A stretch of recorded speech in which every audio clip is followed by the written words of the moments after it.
আচ্ছা, সবাই যেরকম বিভিন্ন ধরনের ফুড রিভিউ দেয়, তো চলেন একটু আমের রিভিউ দেওয়া যাক। যে এখানে দুইটা আম আছে, কাটিমন আম এবং বাড়ি 11 আম। তো একটু শুরু করি, অল্প করেই নেওয়া যাক। বিসমিল্লাহ। বাড়ি 11 আম, না এটা কাটিমন আম খেলাম। কাটিমন আম যেটা একদমই টক ভাব নাই, মিষ্টি তো ভালো, আপনারা যারা খেয়েছেন তারা জানেন।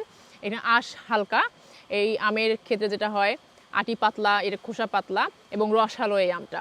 আপনারা এমনি হচ্ছে কেটে খাওয়ার পাশাপাশি ব্লেন্ড করে জুস বানিয়ে খেতে পারবেন। তবে আমের জুস বানানোর ক্ষেত্রে আমার একটা টিপস আমি শেয়ার করতে চাই। আমের জুস বানানোর ক্ষেত্রে আপনারা যেটা করতে পারেন, একটু পুদিনা পাতা অ্যাড করে নিতে পারেন এবং 2-1টা কাঁচামরিচ, একটু লবণ, তাহলে দেখবেন স্বাদটা অনেক গুণে বেড়ে যাবে।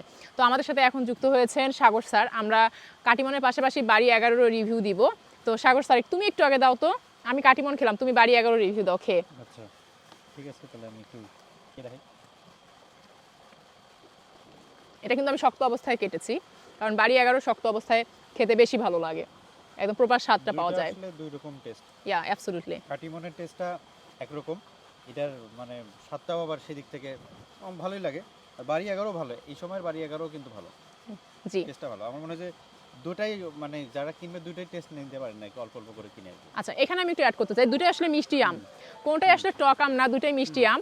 বাড়ি 11 খাবেন শক্ত অবস্থায় এবং কাটিমনটা ভালো মতো যখন পেকে যাবে তখন খাবেন, দুটোই ভালো লাগবে। দুটো আসলে ফ্লেভার বলেন, টেস্ট বলেন এবং রস বলেন, দুটোই আসলে আলাদা আলাদা।